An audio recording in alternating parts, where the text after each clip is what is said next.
时值6月，刚下过大雨，天空中满是我们通常在天上不会看到的生物。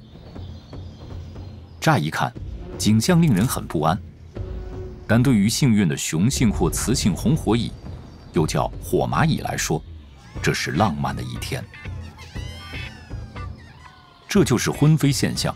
有翅生殖蚁是有繁殖能力的雄性和雌性蚂蚁的统称。对成千上万有翅生殖蚁来说，这是第一次也是最后的起飞。但对即使能成功避开有意捕食者的雄蚁来说，这种交配潮也意味着生命的终结。而对成功交配的雌蚁而言，它的工作才刚拉开序幕。从它死去的配偶那里获得了一生的精子供应后，这位新蚁后现在必须单枪匹马地建立完整的蚁群。它降落到地面上，寻找合适的筑巢地。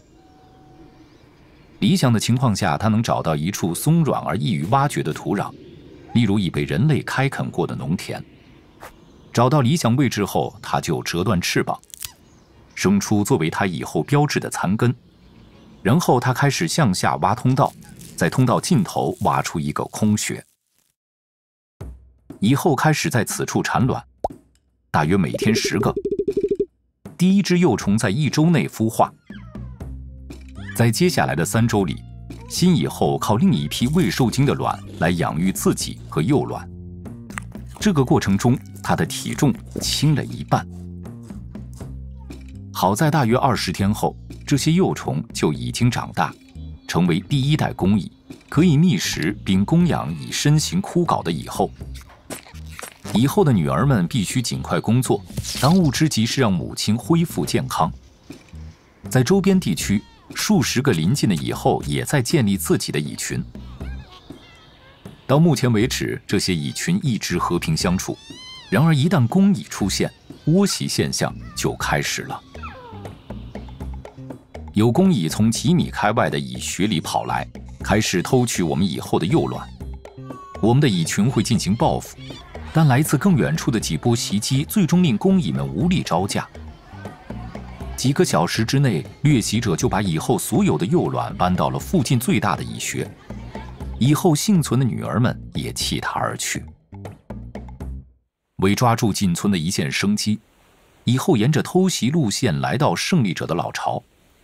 它与其他败阵的蚁后和保卫巢穴的工蚁相互争斗，一路奋战到幼卵堆顶端。在其他女王的地盘上，我们的蚁后在亲生女儿们的帮助下获胜，击败了在位的君王，并篡夺了幼卵堆。最后，仅存的挑战者都失败了，只剩一个蚁后和一大窝幼卵。现在，在附近最大的蚁穴里，获胜蚁后管理着几百只工蚁，他开始帮助蚁群实现首要目标——繁殖。蚁群在接下来的几年里孵化的都是不育的工蚁。而一旦工蚁数量超过约2.3万只后，这种模式就改变了。从现在开始，每年春天，这个蚁群会繁殖出雄性和雌性有翅生殖蚁。蚁群在整个初夏都产下这种大个蚂蚁卵，秋天又回到生产工蚁的模式。大雨后，这些有翅生殖蚁飞上天空，把它们以后的基因顺风传播几百米远。但为了这1年1度的求偶潮，这种巨大的超级蚁群生物体必须继续茁壮成长。每天，年轻的蚂蚁负责喂养蚁后并照顾幼蚁，而年长的工蚁负责寻找食物并保卫蚁巢。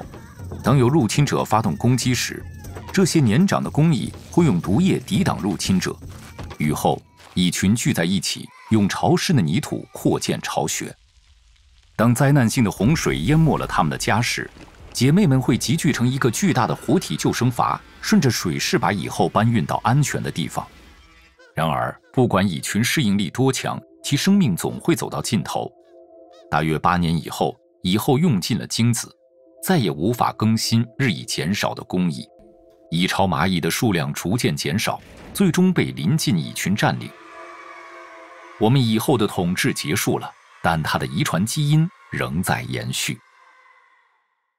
深入探索蜜蜂这种令人钦佩的昆虫的蜂巢，蜜蜂如何建造了在几何上堪称完美的蜂巢，观看这个视频一探究竟。